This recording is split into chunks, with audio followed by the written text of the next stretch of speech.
चलो भैया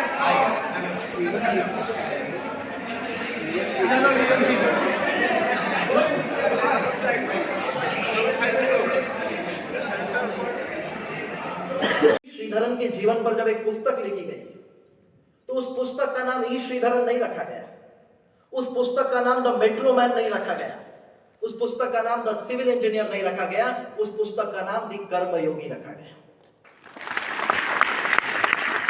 वर्गीस कुरियन ने 50 वर्षों तक भारत के 9 प्रधानमंत्रियों के साथ काम किया, परंतु उनके पास जो सबसे महंगी चीज थी वो उनके पोते के द्वारा दिया हुआ एक घड़ी था। मैं अगर कुरियन की बात, श्रीधरन की बात, विक्रम साराभाई की बात यहां इस मंच से कर रहा हूं तो इस कारण कर रहा हूं कि एक यात्रा है जिसकी चेष्टा विश्व के सारे राष्ट्र करने का प्रयास करते हैं। वो शिक्षा में हो सकती है, समृद्धि में हो सकती है, समरसता में हो सकती है, पर भारत जब उस यात्रा को तय करता है तो वो विश्व के लिए मार्गदर्शन करता है, विश्व के लिए एक उदाहरण बन जाता है।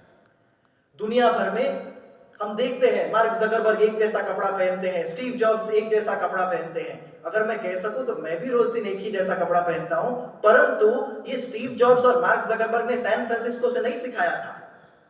हमारे सन्यासियों ने, हमारे साधुओं ने, हमारे मनीषियों ने हजारों वर्षों से भारत में हमें यह सिखाया कि भाई ये थोड़ा जो झंझट है रोज नए नए चमकीले वस्त्र पहनने का, इसे छोड़कर हम काम में लग सकते हैं।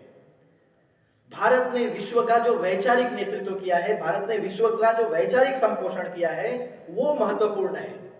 और इस कारण जब G20 की अध्यक्षता भारत करेगा तो हमें जो भारत का विचार है उसको लेकर युवा होने के नाते अलग अलग क्षेत्र में लिखना चाहिए कि जब भारतीय लोगों ने किसी भी क्षेत्र में काम किया तो किस प्रकार से किया। जब हम दिल्ली मेट्रो की बात करते हैं तो फोर्ब्स मैगजीन ने ई श्रीधरन को इंटरव्यू किया और उन्हें कहा कि इतना बड़ा इंफ्रास्ट्रक्चर प्रोजेक्ट भारत में बना, ये समय से पहले बना, पैसे जो बचे थे वो आपने वापस कर दिए, ये तो विश्व में एक मिसाल है, इसके बारे में आप क्या कहना चाहते हैं। और ये पंक्चुअल है, दिस है, दैट है, अलग अलग तरह की बात इंटरव्यूअर कह रहे थे। ई श्रीधरन ने उन्हें रोका और उन्हें कहा चीपेस्ट है।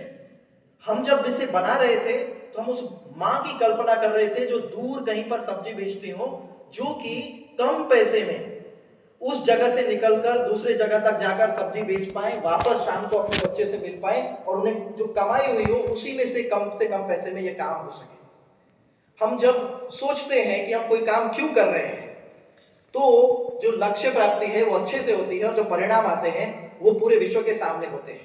G20 के लिए भारत ने वह मकसद विश्व के सामने पहले ही रख दिया है। हमने वसुधैव कुटुंबकम की बात पहले ही कर दी है, हमने वन अर्थ वन फैमिली की बात जो कही है वो पहले ही रख दी है। अब हम सबकी भागीदारी, और सबसे सुंदर चीज यह है भारत में एक सत्ता परिवर्तन के बाद हमने क्या किया, जो सबसे प्रेस्टिजियस अवार्ड है पद्मा अवार्ड, उसको हमने कहा पीपल्स पद्मा। ये एक बहुत बड़ी चीज थी। छोटे छोटे जगहों से आने वाले लोग जिन्हें शायद आप कभी नहीं देख पाते, वो भी भारत के राष्ट्रीय पटल पर आए और उनसे आज लोग प्रेरणा लेते हैं। उन्हें पुरस्कृत कर हम सभी लोग मानते हैं कि हम बस दे रहे हैं,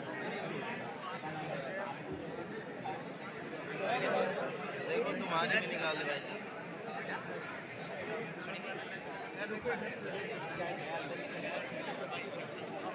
किसने बना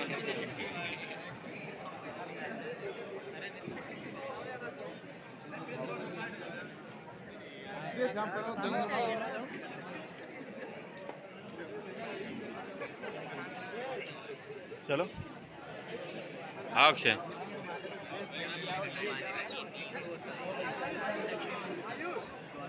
कुछ दिन में ये काम हो जाना चाहिए। 180 दिन मिले थे ई श्रीधरन को और 46 दिन में उन्होंने पंबन ब्रिज को वापस जोड़ दिया। रामेश्वरम भारत से पुनः संपर्क में था। उस ई श्रीधरन ने आगे जाकर भारत में कोंकण रेलवे बनाई। तो मुझसे सीनियर शायद केवल एक आदमी है इस हाल में। मंच पर मैं सीनियर मोस्ट हूं, भीड़ में तो कोई दिख ही नहीं रहा है मेरे आसपास, लेकिन लगभग पहली बार हुआ है जहां भान हुआ है कि हम बहुत वरिष्ठ हो गए। अब वरिष्ठ हो गए तो वरिष्ठ से कनिष्ठ को कुछ जाना चाहिए। अभी मैं मोदी जी दरी पर बैठे हैं 95 में और 2014 आते आते वो देश के प्रधानमंत्री हो जाते हैं। तो ये कहना कि इस देश में अपॉर्चुनिटी नहीं है, ये सरासर अन्याय है। इतनी